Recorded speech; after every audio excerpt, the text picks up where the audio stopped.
what curriculum should I get? In reality, it's not that simple. There's no one blanket answer to that question. Today, I'm gonna walk you through some things to consider that will help you to find out what curriculum is right for you.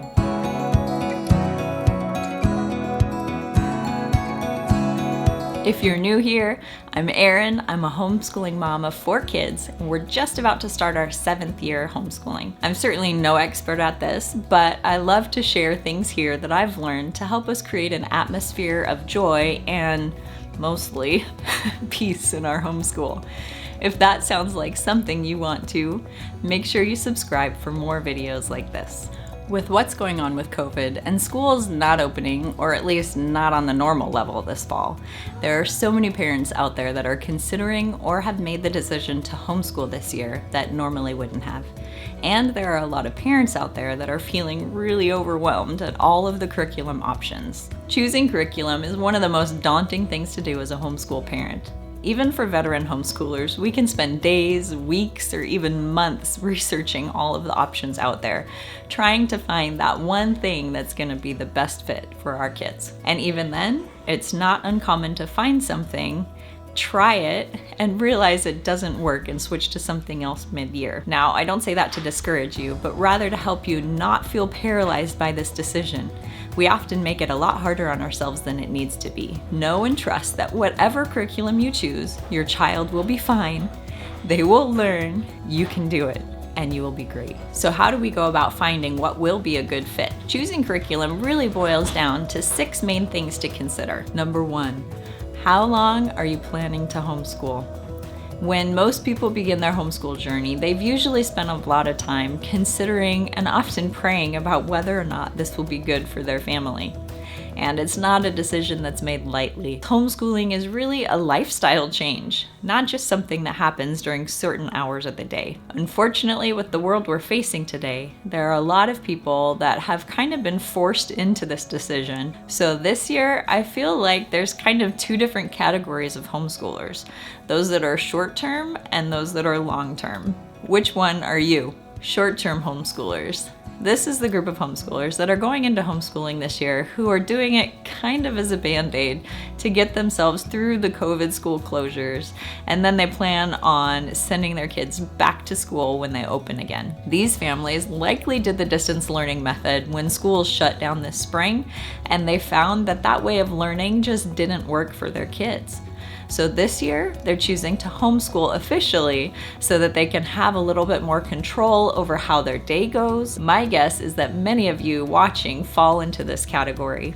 If this is you, will you let me know in the comments below? Let me know what one thing you're most concerned about with homeschooling this year. I'd love to try to do some more videos to help you out specifically if I can. And then there are long-term homeschoolers. Maybe there are some of you who are kind of on the fence about homeschooling and then COVID pushed you over the edge. Maybe after having your kids home with you this spring, you really enjoyed that time together, and now you want to take that step into full-time homeschooling so you can have more control over how your day goes and what and how their kids are learning. Or maybe you've been homeschooling for a couple of years and you're still trying to find your way. Any way you look at it, I'm here to help you out. It's important to know which category you fall into though, because the curriculum you choose could be very different depending on which one you are. Number 2, what subjects does your state require? Every state is vastly different as far as the regulations about what subjects you're required to teach and how much time you need to teach, and even how many days you need to teach. Some states don't have any specific education requirements, while others have a laundry list of things that you have to do, and then there's anything in between. So make sure you look into what your specific state requires. You can find that information on the Homeschool Legal Defense Association, or the HSLDA website at hslda.org. If you're a short-term homeschooler and planning to put your kids back in school in January or even next fall, I would suggest in this case that you find out what your state's education standards are for your child's grade level.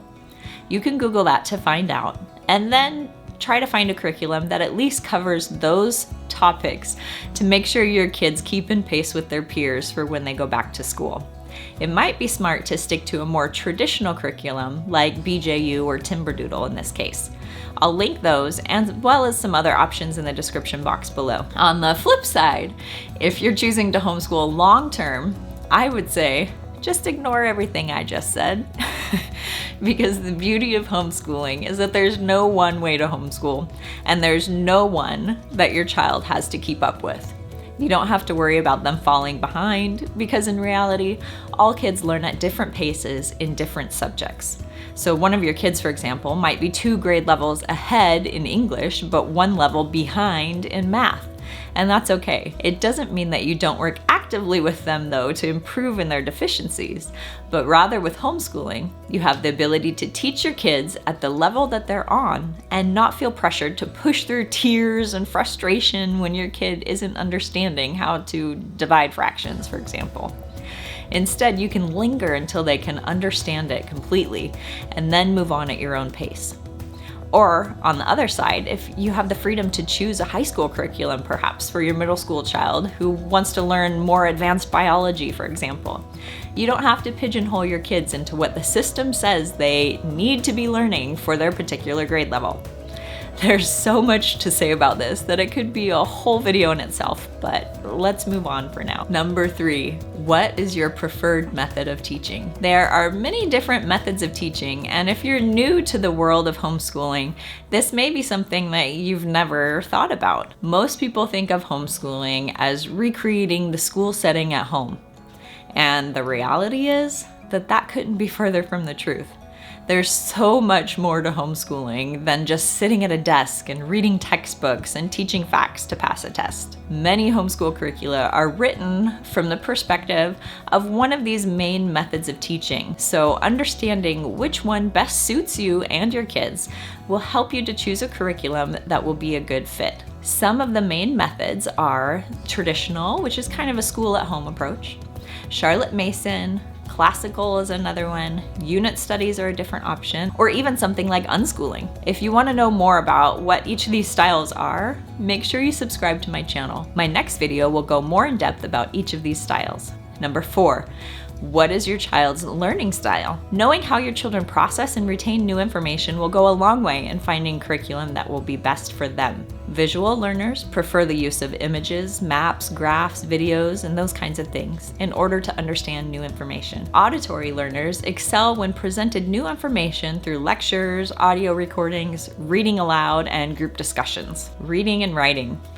These people learn best using words, such as taking notes, reading books, and rephrasing and writing down what they learn. Kinesthetic learners are very hands-on, and they prefer to be more active physically, working on projects to display their new knowledge. The good news with this category is that there's a lot of curricula out there that incorporate multiple styles of learning to ensure that it works for most children, but you may have to find some ways to adapt to your individual child's style. Number 5, what are your goals for homeschooling? This one is simple, but it can be pretty profound. Take some time to think through your why for homeschooling. Identifying your reason to homeschool will make a big difference in the type of curriculum that you may choose for your family. For example, if your faith is an aspect that you want to include in your homeschool, there are loads of Christian curricula out there that incorporates faith into them.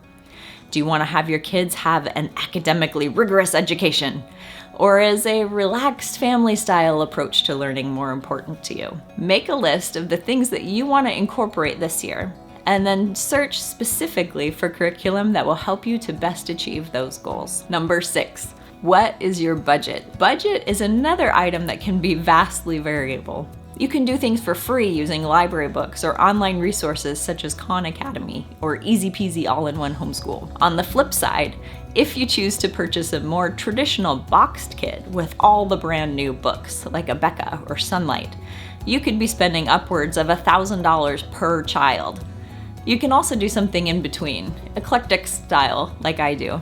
This is where perhaps you're intimidated at the idea of teaching math and science, so you might choose to purchase a new curriculum for those 2 subjects, and then find less expensive or used curriculum, or even using free resources to work in the rest of your subjects. It's really a matter of what you feel comfortable doing and what your budget is. If you find yourself still unsure of where to start, I'll link in the description below some popular curriculum options that you can look into and see if something feels right for you. I'd like to leave you with one final and important thought. Regardless of the curriculum you do end up choosing, it's important to keep in mind that it is meant to be a guide for you to work from.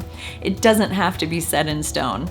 It's totally okay for you to try it out for a while and then make changes if something isn't working for you. It's okay to skip lessons and move forward if your child already understands a concept. It's okay to stop and do more practice on a topic that your child isn't quite getting yet. As homeschoolers, we have the ability to make the curriculum work for us, rather than being slave to the schedule and the checkboxes. Please give me a thumbs up below if you enjoyed this video and share it out to anyone you think might find it helpful. Thanks so much for watching. Wishing you all the best. Bye for now.